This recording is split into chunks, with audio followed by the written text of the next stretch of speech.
Aloha to my family, my friends out there. This is just a personal video log. This is not me trying to get any followers or promote any ideas or influence in any way. It's just letting you know that my heart is with you, even though I'm out here on the mainland and it's impossible to come from Hawaii and not be affected by what's going on there. And I don't have a right to be as how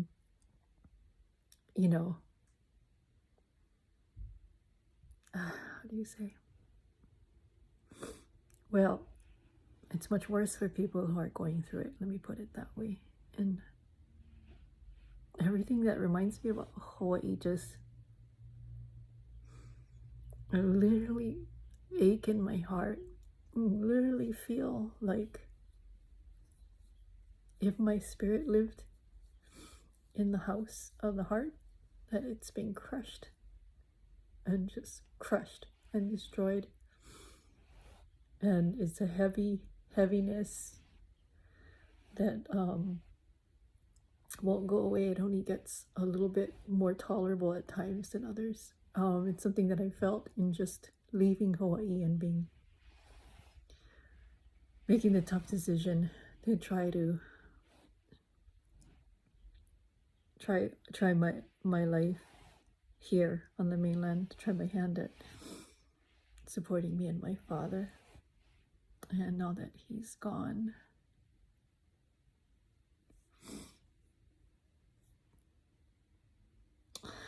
the word lonely doesn't even cut it. I'm not lonely because I don't know how to make friends or I'm antisocial. The thing of it is, most people put so much of an emphasis on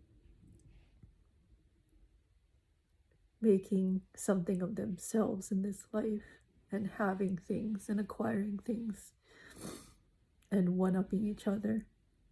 And when you come from Hawaii, there's that there too. We have that going on. There's still people who have the responsibility of having an ego and not affecting others negatively by it, and who fail, sometimes intentionally and deliberately, and they don't care. There's that everywhere you go. But overwhelmingly, there's this feeling that we're all in it together, and we have to try and put ourselves in each other's shoes and understand how each other feels, because it makes life better, because it makes life wonderful. And there's joy in that and sharing. And not everyone has a lot materially, but what we cherish and what we value are the relationships that we forge and the priority that we put on being sensitive to each other's feelings, going out of our way sometimes to consider other people's feelings, not because we're subservient or how do you say, not because we don't have our own self-worth, but because we value the treatment that is, well, if you've been here, if you've lived here, you know what it feels like to be on the receiving end of that kind of warm love and affection, not just expressed physically, but humorously and with such gentleness and kindness, and it just melts away the ego and all the hard edges and the roughness. It's not like we don't have our traumas and our social problems that we have to deal with, but It's like the one place on earth where there's such a mix of people, and somehow there is a basic understanding of our humanity, our shared humanity. And there's a cultural value, a high cultural value placed on seeing people for their heart.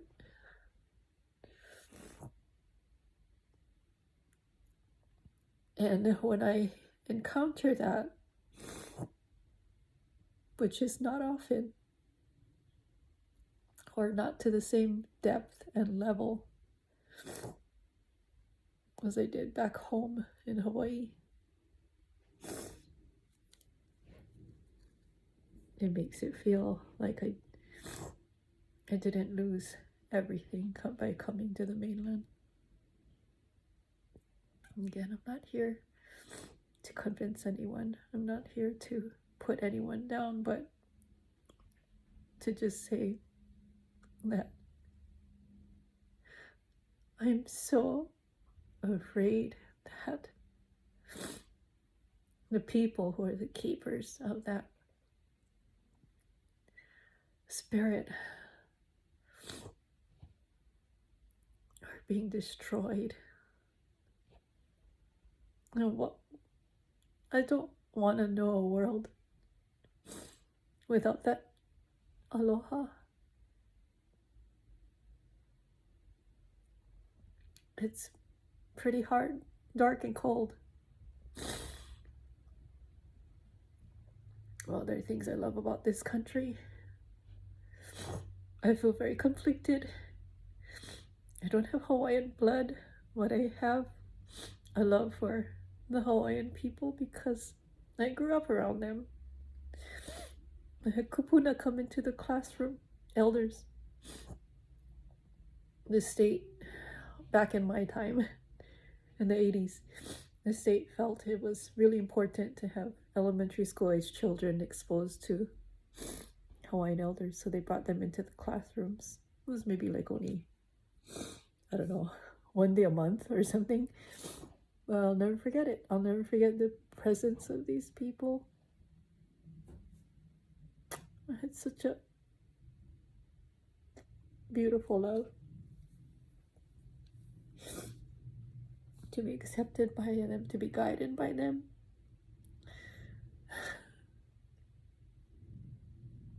To be taught by them.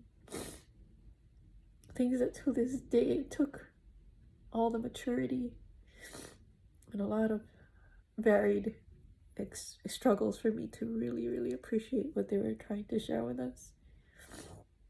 Even my grandfather didn't understand. He used to always push the idea,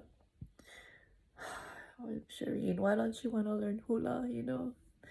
Why you want to learn ballet? He paid for my lessons, he did. Even though he was against it, he paid for them. He goes, oh, you know, hula you can take anywhere. You can share it with people.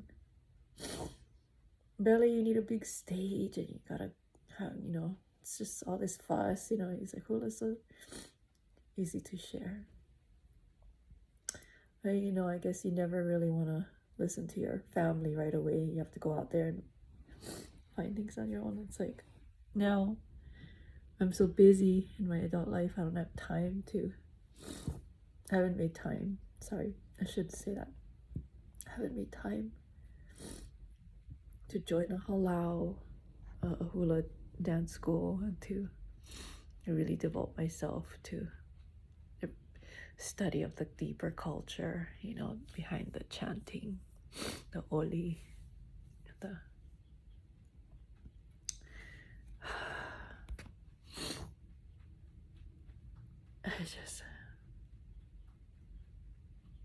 I'm here, but I want to be there. I'm not in a position. I have given to certain organizations that I feel I can trust. There's a man named Moses West who developed these huge atmospheric water generators and machines. It's the Moses West Foundation. has had a relationship with the people of Maui. They reached out to him. He's on it already. He's going to try and get out there. His machines can pull gallons and gallons out of water and purify them out from the air. And he lived on Maui for a little while, so he's personally affected by it. You can't not be affected by it. Once you go to Hawaii, you cannot be affected by the people. I mean, the island is beautiful, don't get me wrong, but it makes the people beautiful too as well. And the world must not let this go. We must not let these people fall by the wayside like a lot of other indigenous peoples on the planet. Growing up in Hawaii, I was always very sensitive to the struggles of indigenous people due to colonization and just greed, human greed, ignorance, and staying true to my heart here. I can't let this deter me from my path to be of service in any way that I can to my brothers and sisters, not just going through tragedy in Hawaii, but anyone, anyone in my life that I can and I choose to. And I do have to make choices. I have to be more selective. In the past, I haven't. There are a lot of people who took advantage of me. And that might have made me feel like I was weak. But I know better now. I know that it's from the strength of love and the strength of compassion that I went out, put myself maybe in harm's way or at a disadvantage for somebody else.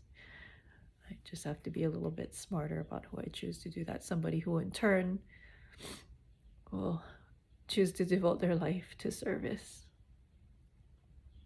And just know that every meal, every blessing that comes my way, I think about the people of my home in Hawaii, especially on Maui, the birthplace of my mother, the honeymoon place of my parents. And I share in that pain and that knowledge. I cannot get it out of my head. You are not forgotten. I work hard here so that I can be in a better position to help.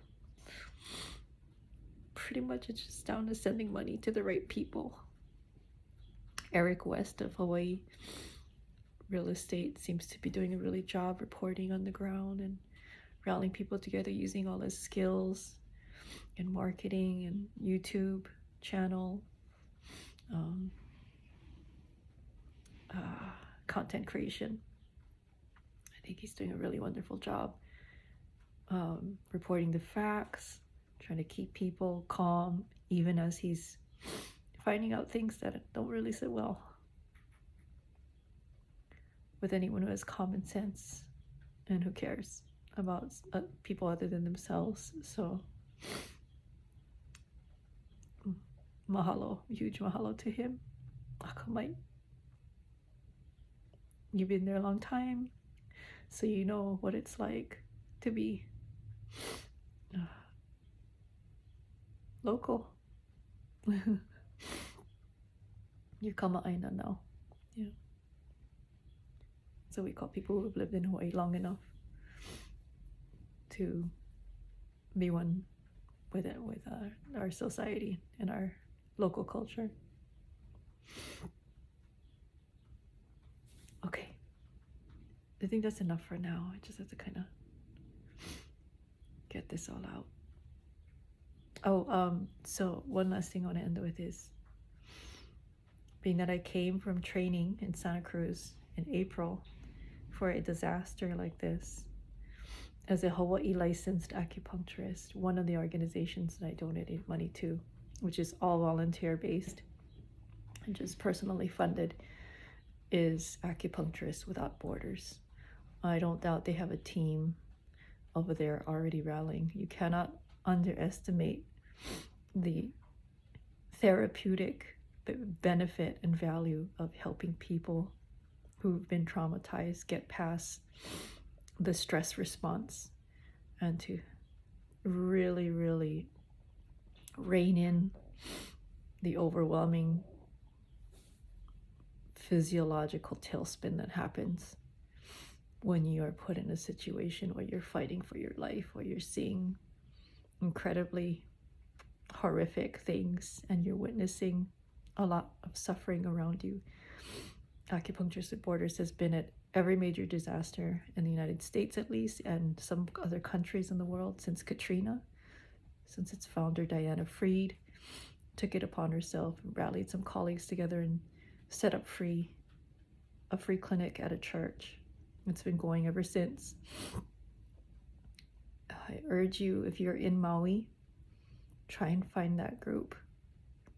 It's so hard to control your emotions, but you possess within you this life force, and it just needs a little bit of nudging and guidance and reorganizing, and to just,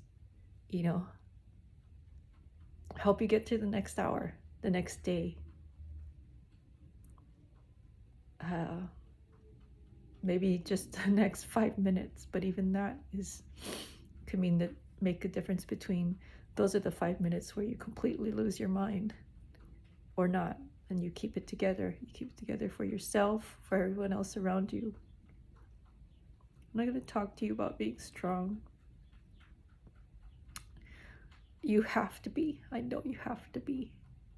But I want you to know that your struggle will not go unnoticed. I share with everyone I come into contact with that is open to talking about it. Not everyone handles these things well. That people need to know. This is one of the most special places on earth. Such a special society. We can all learn a lot from the people of Hawaii.